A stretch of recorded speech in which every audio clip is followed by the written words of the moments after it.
The year is 1983. The world is on the cusp of a technological revolution. Personal computers are emerging, bulky and expensive, but hinting at a future where information is at our fingertips. The Internet, in its nascent form, is a network primarily for academics and the military. It's a specialized tool, light years away from the ubiquitous force it would become. But what if a single, monumental decision, made in the halls of power, had radically altered its path? Welcome to What If, and today, we're delving into a world where connectivity was king from the start. What if the Internet was a public utility from its inception? Our point of divergence takes us back to late 1982, a time of Cold War anxieties and burgeoning technological optimism. The Pentagon, already operating the NASA ARPANET, was grappling with a peculiar dilemma. Their existing network, while robust for military and academic collaboration, was proving cumbersome for widespread interagency communication, particularly in disaster scenarios or during rapid intelligence sharing. A radical idea emerged from a joint task force, led by General James Harper, a seemingly unassuming but fiercely visionary strategist.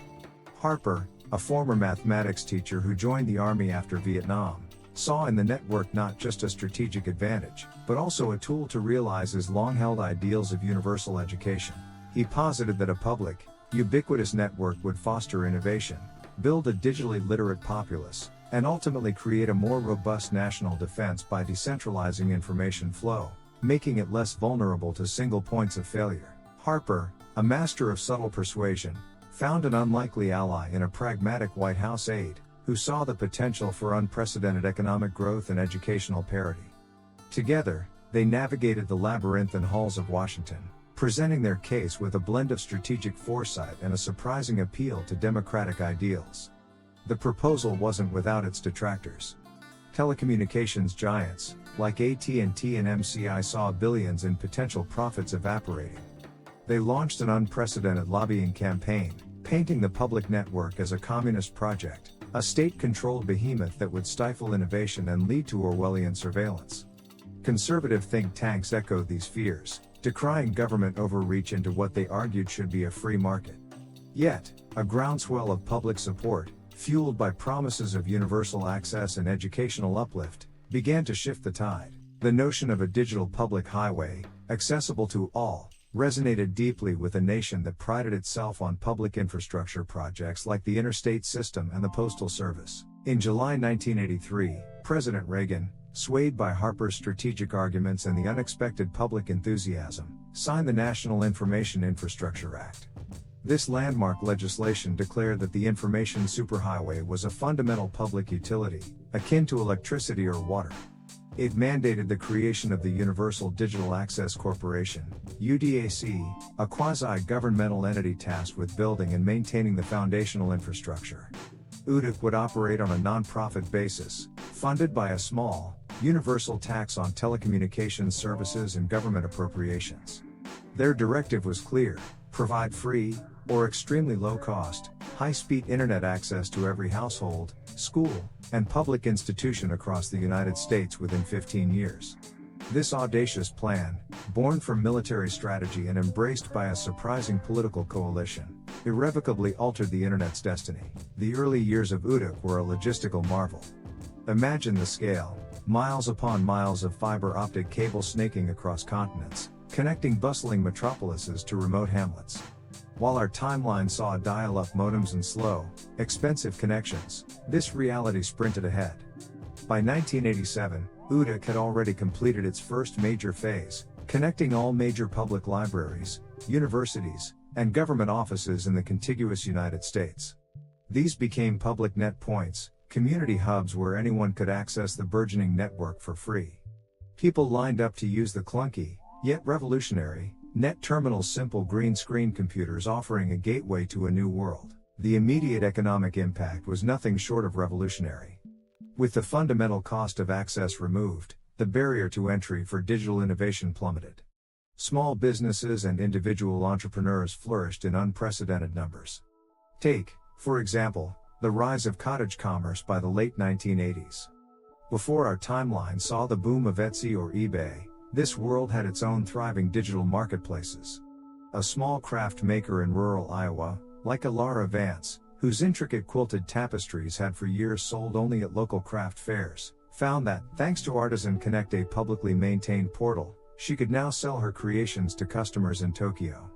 This allowed her to expand her small operation, hiring several previously unemployed neighbors. This decentralized economic activity revitalized countless rural communities, stemming the tide of urban migration, and fostering a new generation of digital artisans. Small towns that might have dwindled in ordinary circumstances found new life as hubs of specialized digital production and remote work. The concept of remote work, a niche curiosity in our timeline, became a mainstream reality by the early 1990s. Companies like Global Connect Solutions emerged, specializing in virtual team management and collaboration tools years before their time.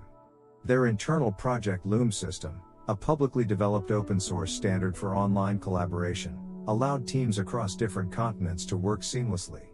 This shift dramatically reduced the need for expensive office spaces, lowering operational costs for businesses and offering unprecedented flexibility for employees.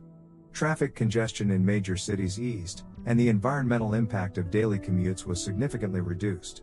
Urban planning shifted to accommodate fewer daily commuters and more local, walk-friendly communities, transforming cityscapes much earlier. The digital divide, a defining feature of our own world, was drastically narrower, if not almost non-existent. Without the profit motive driving infrastructure deployment, UDIC prioritized universal coverage, ensuring that even the most remote areas had access to high-speed connectivity. This was not without its challenges. Laying fiber optic cables across vast deserts or through mountainous terrain presented engineering marvels, but UDIC's public mandate and dedicated funding ensured these projects, often deemed commercially unviable in our timeline, were completed. This created a much more equitable playing field for innovation, as talent and ideas could emerge from anywhere, not just from densely populated urban centers with robust private infrastructure. Entire industries, like e-commerce and streaming services, developed and matured at an accelerated pace, but with fundamentally different business models. Advertising, while present, was less invasive, as the core network itself wasn't reliant on data monetization. Instead, content creators and service providers often adopted subscription models or micropayment systems, focusing on value creation rather than audience capture through personalized ads. The concept of digital commons emerged, where vast archives of public domain content, from historical documents to classic films, were freely accessible to all. The Global Public Library, GPL, established in 1995 with strong UN backing, became an internet-based repository of human knowledge, dwarfing any single physical library in its scope and accessibility. Its early success inspired similar publicly funded digital archives for art, music, and scientific data. The impact on education was arguably the most profound and immediate. By 1987, every public school in the nation boasted high-speed internet access. This wasn't just about faster downloads, it was about universal access to the world's knowledge. Imagine students in inner-city schools, previously limited by outdated textbooks, suddenly having instant access to vast digital libraries, virtual laboratories, and interactive learning platforms. Consider young Maria Rodriguez, growing up in a low-income neighborhood in East Los Angeles in the late 80s.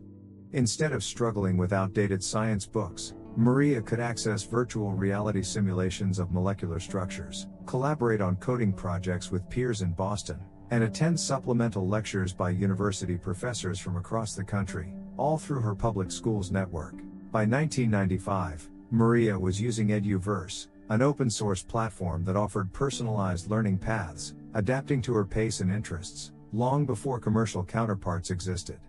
Indeed, by impressing her instructors with her virtual simulation developments, Maria, at just 17, received a scholarship to MIT, becoming one of the first public network graduates to achieve such heights. The Global Classroom Project, initiated by UNESCO and supported by UDIC and its international counterparts, became a reality by the mid-1990s. Students from different continents collaborated on projects in real time, transcending geographical and cultural barriers. Online learning platforms like AcademiaNet, a precursor to Coursera and edX, but publicly funded and free, became commonplace, offering advanced courses and specialized skills training to anyone with an internet connection. This led to a dramatic leveling of the educational playing field, fostering unprecedented global literacy and specialized skills development decades ahead of our timeline. Children in developing nations, with access to communal internet hubs, could learn from the best educators in the world, participate in international debates, and contribute to global research efforts. The traditional role of the teacher shifted from a dispenser of information to a facilitator of learning, guiding students through an ocean of accessible knowledge. Educational disparities didn't vanish entirely, but the foundational access to resources was universal, shifting the focus to pedagogical approaches and individual motivation rather than raw resource availability. This world saw a significant rise in multilingual populations, as cross-cultural projects encouraged language learning, and automated translation tools developed much faster under public domain initiatives. By 2005, a student in rural Mongolia could participate in a simulated Mars mission with peers from NASA, all thanks to the public digital infrastructure. The social and cultural ramifications of the public network were equally transformative, though not always predictable. Social media, in some form, emerged earlier, but its structure and purpose were markedly different. Without the relentless pressure to monetize user data, the early platforms, often developed as public projects or university initiatives, prioritized community building and genuine public discourse. Think of AgoraNet, launched in 1989, a global forum designed for civil debate and collaborative problem solving, rather than viral content or advertising.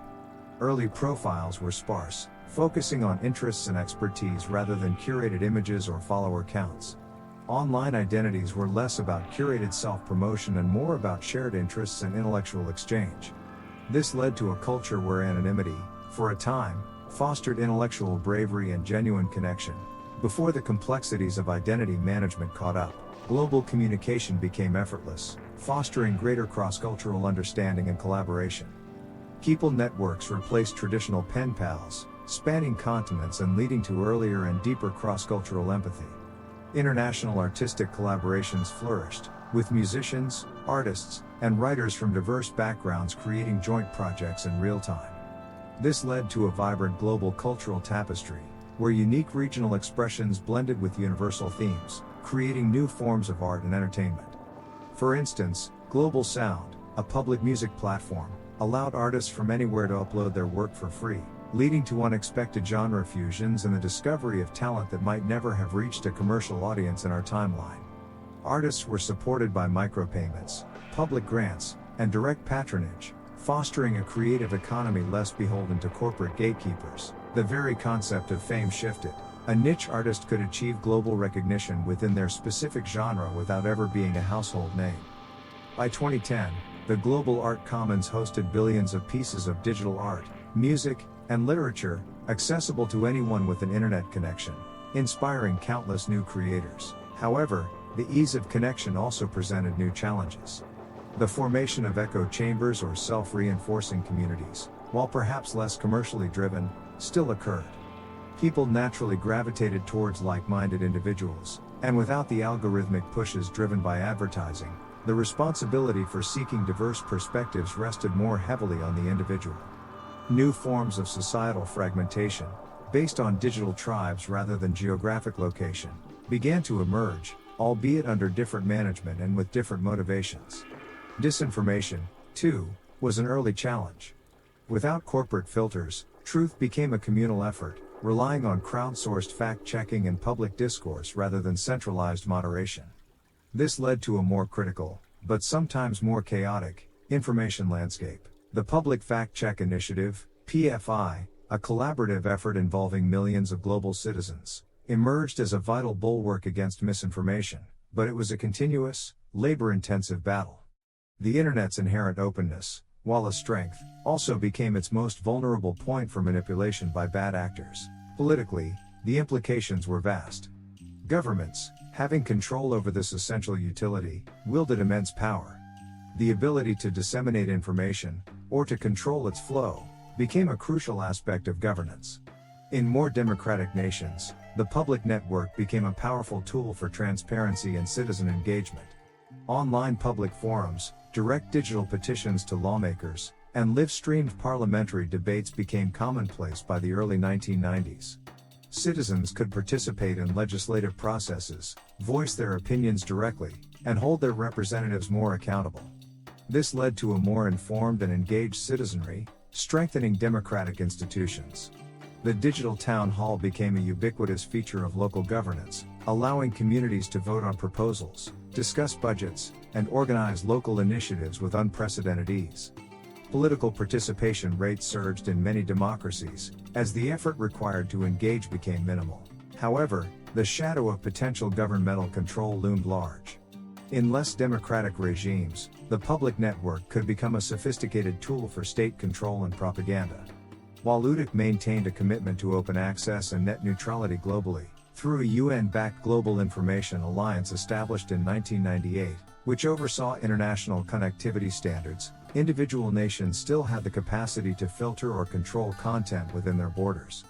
Some authoritarian governments quickly realized the power of the public network for disseminating official narratives, monitoring dissent, and even subtly shaping public opinion through carefully curated information flows. The struggle between open access and state control became a constant geopolitical battle, replacing proxy wars with information skirmishes. Whistleblowers and dissidents, while having a global platform, also faced a more technologically sophisticated state surveillance apparatus. The development of encryption technologies became a race between privacy advocates and state security agencies, pushing the boundaries of digital freedom. The Great Firewall of China, for instance, in this timeline, was a more sophisticated, AI-driven filtering system developed earlier, reflecting a proactive approach to information control in response to the universal access model. Cyber warfare became less about attacking infrastructure and more about controlling narrative and influencing perception. The digital sovereignty wars of the late 2010s saw nations attempting to establish more complete control over their digital borders, leading to a fragmented global network despite the Global Information Alliance's best efforts. Regions often found themselves choosing between the benefits of global connectivity and the desire for national information control. The question of innovation in a publicly owned internet is complex. While the absence of fierce commercial competition might have slowed some technological advancements, it also fostered innovation in other, often overlooked, areas. Instead of competing for market share with proprietary systems, developers and engineers frequently collaborated on open source projects, building robust and widely compatible tools. The emphasis shifted from patenting every minor improvement to building a universally accessible and evolving digital infrastructure. This meant that while some consumer-facing applications might have taken slightly longer to reach market, the underlying protocols and foundational technologies were often more stable, secure, and interoperable. For example, a universal digital identity standard was developed and adopted globally by 2000, ensuring seamless and secure access to services across national borders without the fragmentation of private login systems. This facilitated cross-border e-commerce and international collaboration in ways our timeline only dreamed of.